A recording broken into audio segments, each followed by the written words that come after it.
অসুখী অস্বস্তির একটাই গুরুত্বপূর্ণ কারণ মানুষে মানুষে পার্থক্য করে একে অপরের সাথে পাল্লাপাল্লি করা।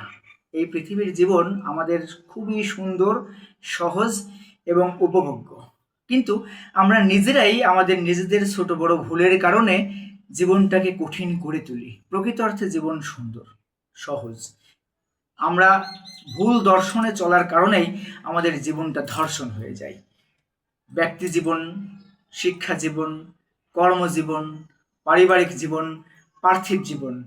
কে কি করলো, কে কি পেলো, কে কি খেলো, কে কি পড়লো, বুঝলেন না?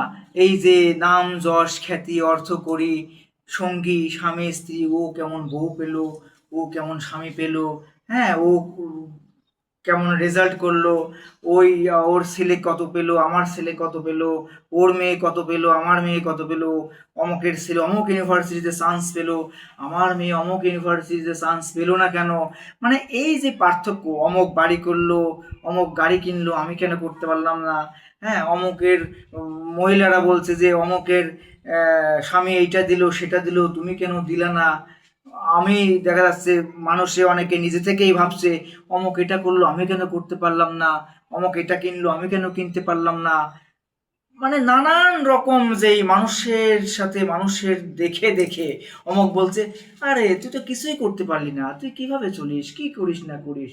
এই যে মানুষে মানুষে যে আলোচনা সমালোচনা দেখা দেখি কানাঘুষা পাল্লাপাল্লি প্রতিযোগিতা, বুঝলেন না, একে অপরকে পার্থক্য করে দেখা, এই নানান রকম মানে গুজামেলি কারবার, এগুলার জন্যেই কিন্তু মানুষের মনে অশান্তি অস্বস্তি। কিন্তু আমি যদি মনে করি কে কি বললো না বললো, কিভাবে দেখলো, কে কিভাবে চললো, তাতে আমার কোনো সমস্যা নেই। আমি কিভাবে চলবো, আমি যদি শান্তি পাই, আমি যদি তৃপ্তি পাই, আমি যদি তৃপ্ত হই, সেটা যেভাবেই হোক, আলহামদুলিল্লাহ। You don't need to be worried about others' compliment what they're saying about you. Just you know yourself very well than all others. কখনো আপনার চিন্তিত হওয়ার কারণ নেই আপনাকে নিয়ে তারা কে কি বলছে না বলছে, কি মন্তব্য মতামত দিচ্ছে। আপনি আপনার নিজেকে সবার চেয়ে ভালো বুঝেন, ভালো জানেন, তারা অন্যরা আপনাকে নিয়ে যা বলে তার চেয়ে। তো আমরা এই পৃথিবীতে বেশিরভাগ মানুষই কে কি বলবে, কে কি মনে করবে, এই সেই এইগুলো নিয়ে পাল্লাপাল্লি করে অমুকের মেয়ের অমুক জায়গা বিয়ে হলো, অমুক এমন স্বামী পেলো, অমুক এমন বউ পেলো, অমুকের ছেলে এই করলো সেই করলো। হ্যাঁ, এই যে পার্থক্য করে দেখতে গিয়ে অনেক মায়েরাও আছেন যে মেয়ের বিয়ে দেওয়ার পরেও মেয়ের কানের মধ্যে এইগুলো এই বিষ ঢালতে থাকে। অমুক এইরকম ছেলে বিয়ে করলো, তুই এমন ছেলে বিয়ে করলি, অমুকের গাড়ি আছে বাড়ি আছে এই আছে সেই আছে অর্থ করি নাম যশ খ্যাতি আছে, তোর স্বামীর তো কিছুই নেই, তুই ওকে ছেড়ে দে, ওকে ছেড়ে দিয়ে ওকে বাদ দিয়ে দে। আরে ওর তো নাম যশ খ্যাতি সবই আছে। ও আচ্ছা, তাই তাই তো অর্থ করি তো নাই, বাড়ি গাড়ি তো নাই, ভাড়া বাড়িতে থাকে, ভাড়া গাড়িতে চড়ে, বাদ দে ছেড়ে দে, তোকে আমি আরো ভালো মাল এনে দিব নে রাজপুত্র, বুঝলি না? তোর যেই যোগ্যতা, তোর যেই শিক্ষা, তোর যেই রেজাল্ট, হ্যাঁ, তোর যে রূপ যৌবন জৌলসতার ধাক্কায় ধাক্কাধাক্কি করে, বুঝলি না? তো ও মালটা ছেড়ে দে, ও তোর সাথে যায় না। অনেক বন্ধুরাও আছে ওরা মানে এরকম শয়তান ছেলে পেলে সুবিধাবাদ জিন্দাবাদ, মানে মুরগিকে মুক্ত করতে পারলে ওরা শিয়ালগুলো নাগালে পায় আর কি। ও, ওটা তোমার বর, এমন, আচ্ছা আচ্ছা। আরে তুমি তো এর চেয়ে আরো ভালো কিছু পাওয়ার যোগ্যতা রাখো, কি বর বিয়ে করেছো, এমন না সেমন, কি আছে ওর, গাড়ি আছে কয়টা, বাড়ি আছে কয়টা, রোজগার আছে কত, মানে এরকম ওরা বলছে যে ও তুই ওই মেয়ে বিয়ে করেছিস, দূর বেটা, আর কত ভালো ভালো সুন্দরী মেয়েরা তোর জন্য পাগল, তোর বিয়ে করতে চায়, আমার কত বান্ধবী আছে। মানে এই যে নানান রকম শয়তান শয়তানি আছে, বুঝছেন? অনেক এরা এরকম ইনিয়ে বিনিয়ে নানান রকম মানে ভাবে পথভ্রষ্ট করে ফেলে অনেককে। তবে যারা নিজের অবস্থানে অটল, তারা তাদেরকে পথভ্রষ্ট করতে পারে না। আজকাল যত দেখবেন যে পরিবারে সমাজে এই যে অশান্তি, এসব এই প্রতিযোগিতামূলক মানসিকতার কারণে এবং বৈবাহিক সম্পর্ক যত বিচ্ছেদ হচ্ছে, এদের বেশিরভাগ আপনি খোঁজ নিলে দেখবেন ওই নারীগুলো, ওই মেয়েগুলো একটু স্বাধীনচেতা, এবং তার মায়েরা ওই মেয়ের পক্ষে সক্রিয় ভূমিকা পালন করে বিচ্ছেদ নিতে। একমাত্র বিকল্পহীন চূড়ান্ত সিদ্ধান্ত ওটাই মনে করে সমাধানে। বৈবাহিকতায় জড়ানোর পরে ছেলে মেয়ে যেহেতু দুইজন দুই পরিবার থেকে আসে, একে অপরের জীবন দর্শন, পোশাক আশাক, চলাফেরা, চিন্তা চেতনা সবকিছু মিলিয়ে চাওয়া পাওয়া, ভালো লাগা না লাগা ইত্যাদি অনেক কিছু থেকেই মতবিরোধ থাকতে পারে, হতে পারে, পছন্দ অপছন্দ অনেক কিছুই চলার পথে বিভিন্ন বাঁকে হতেই পারে। তবে বিবাহে মানে বৈবাহিক সম্পর্কে জড়াবার পরে ছেলে কিংবা মেয়ে কিংবা উভয় পরিবার যদি তারা বিকল্পহীন বিচ্ছেদই একমাত্র সমাধান মনে করে, তাহলে তারা বৈবাহিকতায় জড়াবার যোগ্যতাই রাখে না। চলার পথে সমস্যা থাকবেই, সুবিধা অসুবিধা আসবেই, এগুলো তো মোকাবেলা করতে হবে। আমরা মানুষ তো, আমাদের মনুষ্যত্ব দিয়ে, বিবেক বুদ্ধি দিয়ে, চিন্তা চেতনা দিয়ে সুস্থ সুন্দরভাবে উপযুক্ত সিদ্ধান্ত গ্রহণ করতে হবে। সকল রকম পরিস্থিতিতে শান্ত থেকে বুদ্ধিমত্তার সাথে মানিয়ে নেওয়ার চেষ্টায় আন্তরিক থেকে। কিন্তু এখন আর এই ধৈর্য যেন অনেকের মাঝে নেই, বিশেষ করে মেয়েদের মাঝে। আর তারা ধৈর্য ধরতেই পারে না, কারণ তাদের অনেক অপশনস। অনেকে তো সবসময় প্ল্যান ABC নিয়ে চলে, অনেকে অনেক রকম মাল্টিপল পার্টনার্সও রাখে, অনেক বন্ধু, অনেক সহপাঠী, অনেক সহকর্মী, বুঝলেন না, অনেক প্রাক্তন প্রেমিকেরও সিরিয়াল আছে অনেকের জীবনে। তারা ওই যে একটু কিছু হলেই ঠাস করে পার্থক্য করে। আবার অনেকের মনে করেন যে জীবনে বিয়ের আগে অনেক মানে বৈবাহিক সম্পর্ক, যাদের অনেক এক্স মেক্স আছে, তো সেক্স ছাড়া তো এক্স হয় না, বুঝলেন না, সেক্স করে তো এক্স হয়ে গেছে, বাতিল করে দিয়েছে পরে। তো বিভিন্নভাবে মানসিক, শারীরিক, আর্থিক, পারিবারিক, সামাজিক নানান রকম ভাবেই তারা মনে করেন যে পার্থক্য করে।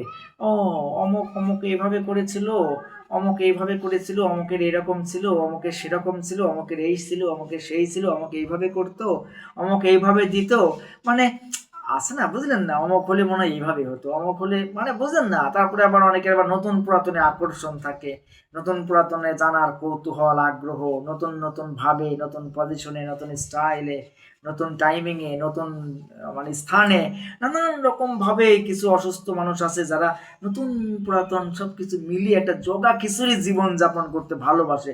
তারা আসলে এক জায়গায় থাকে না। যেমন মনে করেন যে ঘাটে ঘাটে ভেড়ানো নৌকা কখনো এক ঘাটে বেঁধে রাখা যায় না। 12 ভাতারি স্বভাবের মেয়েরা এক ভাতারে তারা থাকে না, তারা ওরকম ভাবে বদল ছদল করে বেড়ায় আর কি। বিভিন্ন নাঙ্গল তাদের জমিনে চালায়, চাষবাস করে। ওরা জমি কখনো বিক্রি করে না, ওরা ওই যে বর্গা চাষি রাখে আর কি।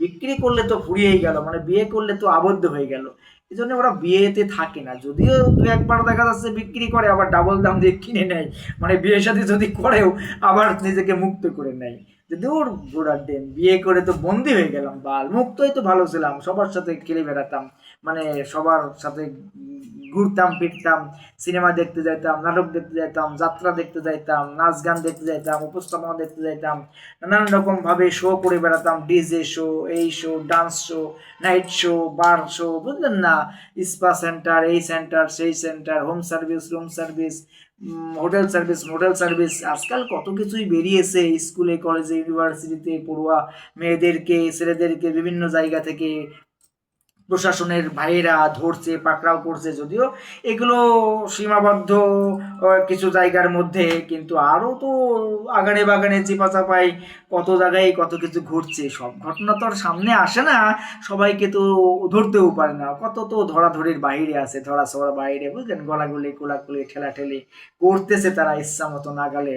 আর ওদেরকে তো শেখানোই হচ্ছে অনেকটা এরকম ভাবে যে বাল্য বিয়ে করো না, কিন্তু বাল্য প্রেম কিন্তু নিষিদ্ধ করছে না, বা অবিবাহিত মানে বিবাহ বহির্ভূত ছেলে মেয়েদেরও কিন্তু অবাধ মেলামেশা, ছেলে মেয়েদের একসাথে ওঠা বসা, চলাফেরা, যোগাযোগ, এগুলো নিষিদ্ধ করছে না। কিভাবে করবে আমি জানি না, তবে রাষ্ট্রীয়ভাবে এগুলোর একটা কড়া সীমাবদ্ধ আইন থাকা উচিত। কারণ এখন যোগাযোগ মাধ্যম যতটা সহজ হয়েছে, ছেলে মেয়ে, নারী পুরুষ চাইলেই যে কেউ যে কাউকে মানে ঢুকিয়ে দিতে পারছে মেসেজ তাদের ইনবক্সে, আর ওখান থেকেই শুরু হচ্ছে, একেবারে সকেটে প্লাগ ঢুকিয়ে দিচ্ছে। এটা তো খুব স্বল্প সময়ের ব্যবধানেই তারা করে ফেলছে, কারণ ওরা তো ওই যে এক্সপেরিমেন্ট করতে ভালোবাসে, একটু ইনিয়ে বিনিয়ে মনে করেন যে নক করলেই পক করে দিয়ে দেয়। হ্যাঁ, ওদের কোনো সীমাবদ্ধতা নেই। যারা বেপরোয়া বেপরদাই বেহায়াপনায় উশৃঙ্খল জীবনযাপন করে, ওড়না মোড়না রাখে না, আঁচল খোলা, ওড়না তোলা, শাড়ি তোলা, বুঝলেন না, নানান রকম ভাবে আউলা ঝাউলা বেড়ায়, লম্পজম্প করে বেড়ায়, তাদেরকে আপনি শৃঙ্খলার সীমানায় বদ্ধ করতে পারবেন না। তাদেরকে শিকলবন্দি জীবন মনে হবে, তারা সেটাই মনে করবে। আর তাদের জীবনযাপনের দর্শন হলো এমন যে তারা নিজেদের দর্শনেই ধর্ষণ হয়ে যায়। তারা স্বইচ্ছাই দেহ বিলিয়ে দেয় যে কাউকে যে কোথাও। না না, তুমি তোমাকে আমি এমনিই দিতাম, এরকম দর্শনের মেয়ে যারা আর কি, এমনিই দিতাম, বুঝলেন না, এমনিই দিতাম, বা এমনিই দিয়ে আচ্ছা ঠিক আছে, এমনি ঠিক আছে তোমাকে দিব, যাও। মানে এইরকম আর কি। এখন স্কুল থেকেই শুরু হয়ে গেছে। কয়েকদিন আগে দেখলেন না, বিভিন্ন হোটেল মোটেল থেকে ধরেছে কতগুলো ছেলে মেয়ে, স্কুল পড়ুয়া তরুণ তরুণী। আবার বিভিন্ন জায়গায় তো কলেজের মেয়েদের ধরছে, ইউনিভার্সিটির মেয়েরা, কলেজের মেয়েরা বিভিন্ন বারে ক্লাবে নাইট শোতে বিভিন্ন ভাবে এই যে কলেজের মেয়েদেরকে সাপ্লাই দেওয়া হয়, ইউনিভার্সিটির মেয়েদের সাপ্লাই দেওয়া হয়। বিভিন্ন যারা হোস্টেল মোস্টেলে থাকে, মা মনে করছে মেয়ে আমার হোস্টেলে, হোস্টেলে মনে করছে বান্ধবী আমার বাড়িতে গেছে, ও তো আছে সার্ভিসে, বুঝলেন নাই, মানে দিচ্ছে আর কি, দিনে ঘুম রাতে রুম। তারপরে অনেকে দিনে রাতে মিলিয়ে পার্ট টাইম করছে, উল্টা বাড়ি থেকে টাকা নেবে কি উল্টা আরো টাকা পাঠাচ্ছে, হ্যাঁ, আর বিলাসী জীবন যাপন করছে বিভিন্নভাবে। তারপরে একটা সময় গিয়ে যখন বিয়ে শাদী করছে, তখন দেখা যাচ্ছে সব মহাসমুদ্র হয়ে গেছে, আটলান্টিক মহাসাগর হয়ে গেছে। আর ওই বোকাচোদা জামাই যে পাচ্ছে ওইগুলো নষ্ট মাল জীবনে কপালে জুটছে, পরে আর মনে করেন নাকাল পাচ্ছে না, ও সাঁতরাইতে সাঁতরাইতে ও মনে করেন যে নাকে মুখে পানি ঢুকে ও ডুবে মরতেছে। তারপরে সেখানে অশান্তি হচ্ছে, আবার ওরকম রাখছে 2-4 জন, 2-4-40 জন, বুঝলেন না, 50 জন, ওরকম ভাবে যোগাযোগ সবার সাথে, মাল্টিপল কানেকশন তো তাদের আগে থেকেই আছে। ওইভাবেই চলছে আর কি, ঠেলাগুজা দিয়ে। ওদের পরিবারেও ওরকম ভাবেই শিখিয়েছে যে স্বামী তো হলো একটা সাইনবোর্ড, একটা তোমার ঠিকানা, একটা ব্রডব্যান্ড লাইন আর কি। এছাড়া তুমি মোবাইল ডাটাও ব্যবহার করতে পারো, কিংবা ওয়াইফাই সার্ভিসও রাখতে পারো, বুঝলেন না। ওরা ওভাবেই চলে, যদিও সবাই না, সবার দর্শন তো এক নয়। কারণ যাদের মধ্যে ধর্মীয় জ্ঞান আছে, যারা পৃথিবীর জীবনকে সাময়িক মনে করে এবং পার্থিব জীবনের পরবর্তীকালীন অনন্তকালের জিন্দেগিতে যারা বিচারের ভয় করে, বিচারের মাঠের, তারা আসলে অবশ্যই আল্লাহকে স্মরণ রেখেই তারা চলাফেরা করে। কারণ মরণকে বরণ করতেই হবে। আমি আপনি আমরা যে যেখানে আছি, আমরা চাইলেই কিন্তু সেখানে সেদিন মুক্তি পাবো না, বাঁচতে পারবো না। তো যারা এরকম স্বাধীন চেতা মনোভাব নিয়ে চলে, স্বামী স্ত্রী একে অপরকে মূল্যায়ন করে না, গুরুত্ব দেয় না, দূরত্ব বাড়িয়ে দেয়। অনেকে তো আছে মনে করেন স্বামী ভাল লাগে না, স্বামীর সাথে খ্যাটর খ্যাটর করে, কিন্তু নাং ভাল লাগে। ওরে বাবা, স্বামী যদি নাংকে কিছু বলে, তার বয়ফ্রেন্ড, সহপাঠী, সহকর্মী, ভাইয়া, দাদা, বুঝলেন না, যাদের সাথে মেশে যোগাযোগ করে, ওঠা বসা করে, গোটা ঘোরাফেরা করে, তাদের বিরুদ্ধে যদি কিছু বলে, তাহলে হয়তো ক্যাক করে ধরে, তুমি আমাকে খারাপ বললে কেন, অমুক আমার অমুক, অমুক আমার এই, অমুক আমার সেই, আমাকে এই সাপোর্ট দিয়েছে, সেই সাপোর্ট দিয়েছে, মানে মেন্টালি ফিজিক্যালি সব সাপোর্ট দিয়েছে। যদিও ফিজিক্যালিটা স্বীকার করে না, কিন্তু রাস্তায় নামলেই বোঝা যায় যে সেখানে কত গাড়ি চলাচল করেছে, রাস্তা মনে করেন যে ভেঙে চুরে চুরমার হয়ে গেছে, জরাজীর্ণ অবস্থাও একেবারে, তারা টের পাবে পরে আর কি। তো আজকাল কলেজ ইউনিভার্সিটিতে পড়ুয়া মেয়েদের, স্কুল থেকেই যারা এরকম শুরু করেছে, সবাই যদিও না, তাদের অবস্থা খুব ভয়াবহ। বিশেষ করে যেসব মেয়েরা বাইরে থেকে লেখাপড়া করে, বুঝছেন, তারা তো একেবারে জাতামাতা হয়ে গেছে। কারণ তাদের তো খোঁজ নেই, বাবা মা কোথায় থাকে, ছেলে মেয়ে কোথায় থাকে, মানে কার গোয়াকে মানে ধুলায় অন্ধকার আর কি, বুঝেন নাই, এই আর কি। তারা জীবনটাকে উপভোগ করে তাদের দর্শন থেকে। তারা মনে করে যে আরে জীবন যে কয়দিন আছে, মারো খচো খেলো মাম্মা, লাগাও ভর্তি বাড়া, ঢুকা বাড়া, কত রান করতে পারিস দেখি, এক্কা দুক্কা ছক্কা মারতে পারিস, নাকি তুই 2-1 রানে আউট হয়ে যাস, দেখি তুই কত কোন বল পিটাইতে পারিস, পিটাইতে থাক, তোর শক্তি কত আছে দেখি, কে কতক্ষণ টিকে থাকতে পারো। তাদের যদি ওরকম স্টেডিয়ামের গ্যালারি ভর্তি দর্শক রাখে, প্লেয়ার গ্যালারিতে এরকম সিরিয়ালে 11 জন, 22 জন, 50 জন, 60 জন একসাথে রাখে আর কি, সিরিয়ালে চালায়, লাগাও মামা, কে কত পারো খেলতে থাকো, বুঝলেন নাই। যারা বল টল দেখিয়ে বেড়ায়, মাঠের বিজ্ঞাপন করে, তাদের জীবন তো এভাবেই যায়। কারণ তারা তো ওভাবেই শিক্ষা নিয়েছে, তাদের জীবন ওভাবেই বড় হয়েছে, তারা ওভাবেই দেখে দেখে শিখেছে। কারণ প্রতিটা মেয়ে বিশেষ করে তার মাকে অনুসরণ করে, ওভাবেই তারা বড় হয়। মায়ের চরিত্র যাদের ওরকম আওলা ঝাওলা বেপরোয়া আগানে বাগানে ঘুরে বেড়ায়, হ্যাঁ, বিভিন্নভাবে ধনী পরিবারেই বেশিরভাগ, মানে বিশেষ করে যারা স্বনির্ভর, বুঝলেন না, তারা, যাদের মায়েরা স্বনির্ভর, তাদের মেয়েদেরও তো ওইভাবে স্বনির্ভরতায় গড়তে চায়। আর যে মেয়ে যত বড় হতে চায় সেই মেয়ের তো তত বড় হয়ে যায় সব কিছুই, বুঝলেন নাই? ওই আর কি, কারণ তারা তো সবার সাথে সম্পর্ক ভালো রেখে চলতে চায়, তারা তো কাউকে অভুক্ত রাখে না, কাউকে অসুখী রাখে না, যে যেখানে চায় তাকেই সেখানে দেয়। সমস্যা কি? দাওয়াত খাওয়ার মতো পেটের ক্ষুধা যেমন লাগে না, হোটেল মোটেলে কিনে খাই বা আত্মীয় স্বজন বাড়িতে গিয়ে খাই বা মানে যেভাবেই হোক, মানে খিদে লাগলে তো খাইতে হবে, সেখানে কাছে দূরে যেখানেই থাকি। তো তাদের দর্শনটা ওরকম যে হ্যাঁ, খিদে লাগেছে, শরীরের ক্ষুধা তো একটা, এটা মনের ক্ষুধার, মানে পেটের ক্ষুধার মতোই, ঠিক আছে, খিদে লাগেছে খাইছি, সমস্যা কি? তারা এরকম মনে করে। তারা তো ওই শিক্ষাটাই পায়নি যে শরীর হলো শুধু স্বামী স্ত্রী একসাথে মানে উপভোগ করার জন্যে, ওই বন্ধু বান্ধব সহপাঠী সহকর্মী দাদা ভাইয়া ওদের জন্য নয়, কারণ তারা তো ওই সীমা পার্থক্য বোঝে নাই। তাদের মায়েরা ওরকম 12 ভাতারি, এজন্য মেয়েরাও 24 ভাতারি। ওর মা আবার ছিল মনে করেন যে 3 বরং 36 ভাতারি। এভাবেই তাদের মানে প্রজন্মের পর প্রজন্ম এভাবে চলে আসছে, হাতের পর হাত বদল, বুকের পর বুক বদল।